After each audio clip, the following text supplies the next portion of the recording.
All right, this is the next episode of True Wrestling Fans Discussions continuing our Saturday night's main event review series. Gonna be Saturday night's main event 32. I'm your host, Mike. I'm Frank, and welcome back to Saturday night's main event. 14 years later, the only similarity between the last one and this one is that Shawn Michaels was on both of them. That's all I can say. All of a sudden, Okay. Vince brought it back.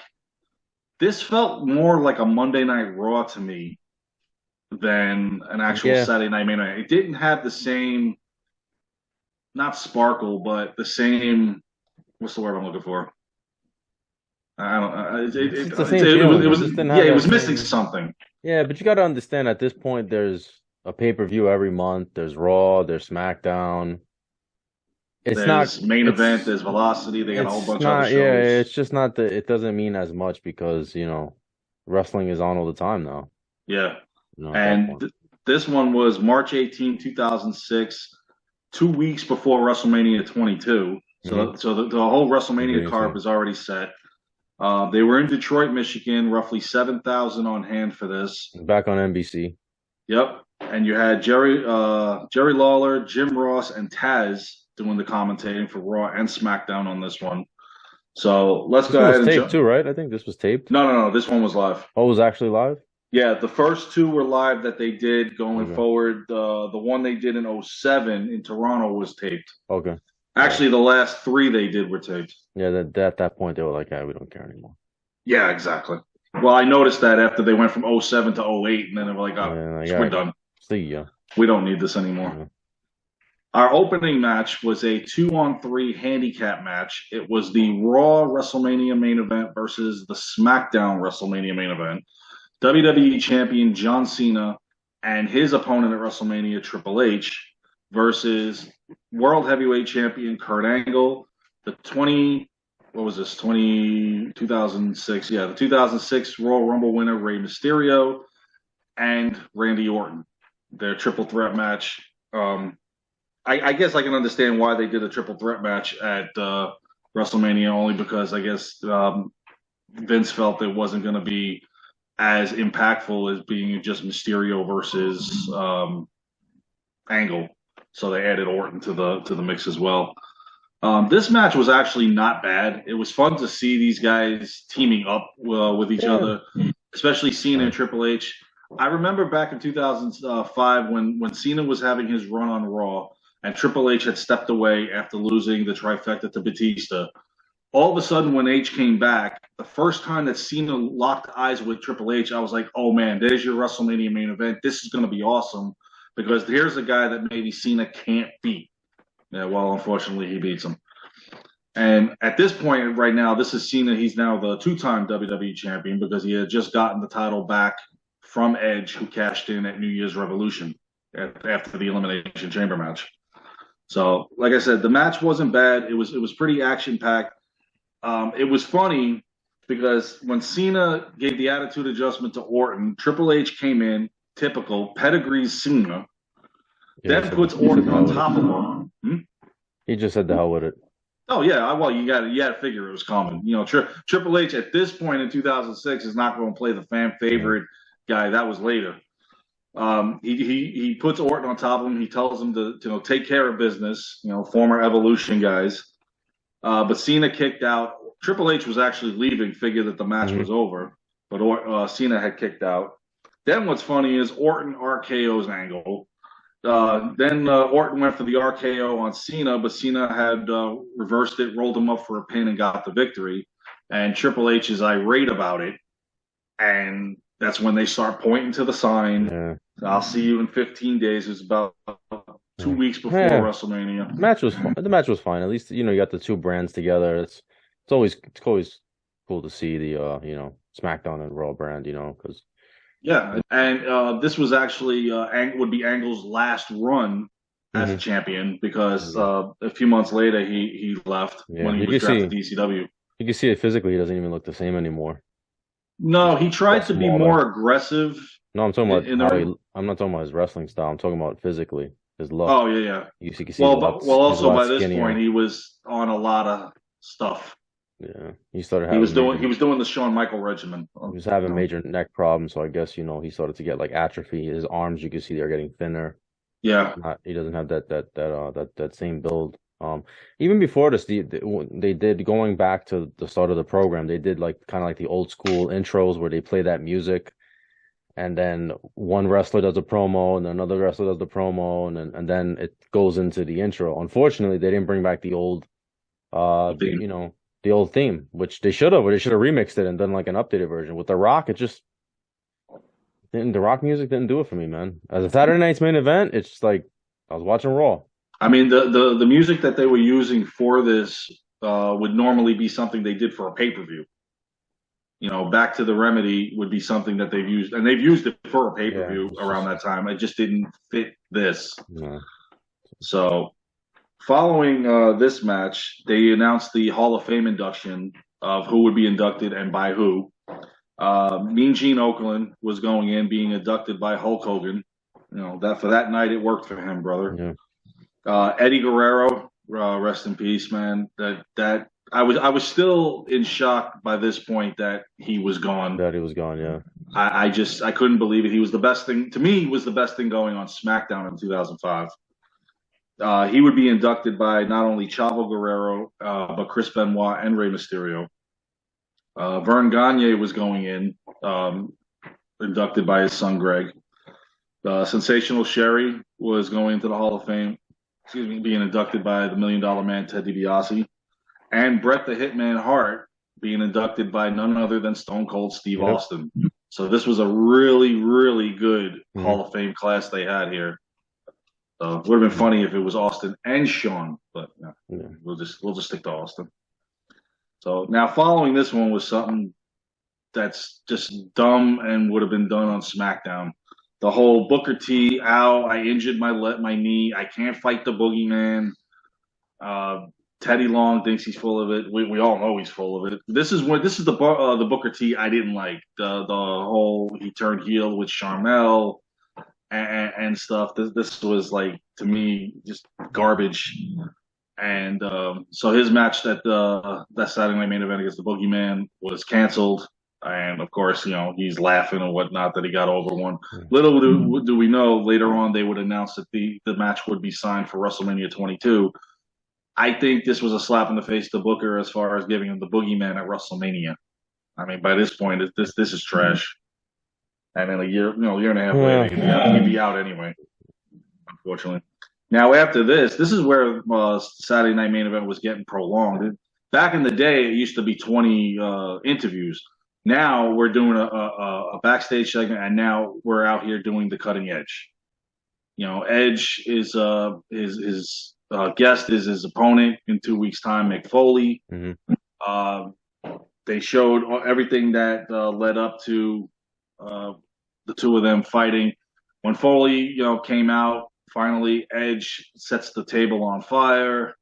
It was actually cool at WrestleMania when they did that, and then Edge actually went through the table. That was good. But it was funny. Foley brings the thumbtacks out, but unfortunately, he's the one that goes through them. Then he chased Edge with the chair and then did a concerto up on the rampway, which I thought doing stuff like this 2 weeks prior to WrestleMania, you're risking injury, man. You guys are playing Russian roulette with this stuff. Yeah, I mean, what they were trying to promote the match and promote WrestleMania, I guess, so it is what it is. I just don't know Foley. This guy retires and then keeps coming back, and I know he did a couple of SummerSlams. He's doing a couple of WrestleManias, and I thought WrestleMania 2000 was it for him. He's supposed to sail off into the sunset. Well, But here he goes doing WrestleMania 20, then WrestleMania 22, and then he fights for the Intercontinental title prior to WrestleMania 20 against Orton. I don't understand it. It's like, dude, you want to come back or you don't? So, in any event, the next segment they did following the cutting edges, they showed the feud between Shawn Michaels and Vince McMahon, what was leading up to their fight at WrestleMania, which was a good story telling thing and everything. I liked how they did this. If anybody from the Attitude Era should be fighting Vince at this point, it's Shawn Michaels, the guy that gave him the most headaches. Would have been cool if they got Bret Hart to be the referee in that match, though. I'm just saying. yeah, but would have been. Yeah, I know. But at that point, Bret Hart is still a few years away from even coming back to do anything. Yeah, at this point, I think he seriously just did the Hall of Fame thing and out the door he went. Like, he didn't even stick around. Yeah. I'm surprised. Honestly, I'm surprised he even said okay to it. Yeah, at that point, me too. Yeah. Like I figured 2010 would have been the time since he had Yeah. reconciled with everybody. But anyway, and then following this segment, before we even get to the next match or whatever, Booker T and Charmel segment with the Boogeyman, running out. This is when they announced that they would be fighting at WrestleMania. That's great. Not that we had to get to the next segment because the next segment is a beer drinking contest. Stone Cold Steve Austin and JBL. Now, this whole thing started because JBL wasn't mentioned in out of Austin's mouth as far as the greatest Texas legends in professional wrestling or otherwise. And so he challenges him to a beer contest. And so it's funny when Austin comes into the ring, he's telling him, he goes, "Well, I woke up in the hotel, I had an egg. I told the guy, give me 2 cases of beer. I drank all 30 of them. Then I had some lunch and had a few pitchers of beer." And JBL's like, "Oh, damn." I mean, this was funny and dumb at the same time. And Yeah, it was, obviously they had to do it back to back. He's pouring it on himself, and then JBL winds up leaving the ring. Benoit comes down because Benoit's going to be facing JBL at WrestleMania in the U.S. title match. Throws him back in the ring so Austin can stun him. All the beer goes all over the place. Prior to that, I mean, this was, I don't know, slapstick. yeah, it was Okay, like funny. It was all right. it was Austin. Yeah. You know, that's all I could say. It was Austin. So, in any event, Steve Austin, I guess, technically wins by disqualification. So, moving on, our next match was Trish Stratus and Mickey James versus Candice Michelle and Victoria. Now, this is the whole thing going on with Mickey James and Trish. They wanted to do the lesbian gimmick. She was like stalking her. Mickey James was stalking her. She was a fan, right? She was a fan at first, and then Yeah, and then she came into wrestling and she idolized her and she yeah. wanted to be part of her. And I thought it was all Trish at right. this point was sort of a fan favorite, but sort of a heel as Yeah. well. It was going back and forth. This match was a squash match. I mean, I don't honestly, I don't even think Mickey James she didn't even get in the ring. Trish does the Stratisfaction on Michelle. I'm sorry, on Victoria and gets the pin. And then afterwards, Mickey James is in the ring, wants to say goodbye to her, tries to kiss her on the lips, and then boom, gives her a little chick kick. So this would be a feud in the making. Yeah, going forward. It wasn't a bad feud because Mickey James is a really good wrestler. I actually thought it was a pretty good feud. I thought it was a pretty good feud. And then, of course, years later, when they brought in the women's pay-per-view Evolution, Mickey James would be teaming with Alexa Bliss to face one other than Trish, and then again Lita. So I always thought that Trish retired too early. Lita did it as a precaution to her neck. I do remember that. But Trish, I always thought was in her prime that year because they both of them retired in 06. I always thought she had a few years left to do it. So it was. I guess this was her kind of passing the torch, I think, to Mickey James, who would kind of take over the division going forward. So now, following this, another segment we really didn't need. It was Mark Henry coming out with Daivari. They showed what led up to Mark Henry versus The Undertaker WrestleMania be a casket match. They mentioned the casket was Yokozuna sized. Well, they said the late Yokozuna. Yeah, double deep, double wide. Yep, and even that was the same one for Kamala as well. So you had to put them big boys in there. The Druids came out with the casket following. Then the Undertaker comes in.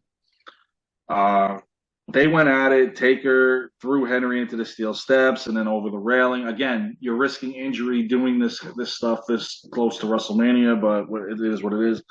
It was funny when Daivari got choke slammed on top of the casket and then he tombstoned him. Mm-hmm. I really thought he was going to go through it. Could you imagine? Oh, it would have been awesome. That would have been the end of Daivari. So, I mean, Daivari had to do something because after Muhammad Hassan was released, he went from Kurt Angle, or he over the course of the year, he was with Mark Henry and Kurt Angle.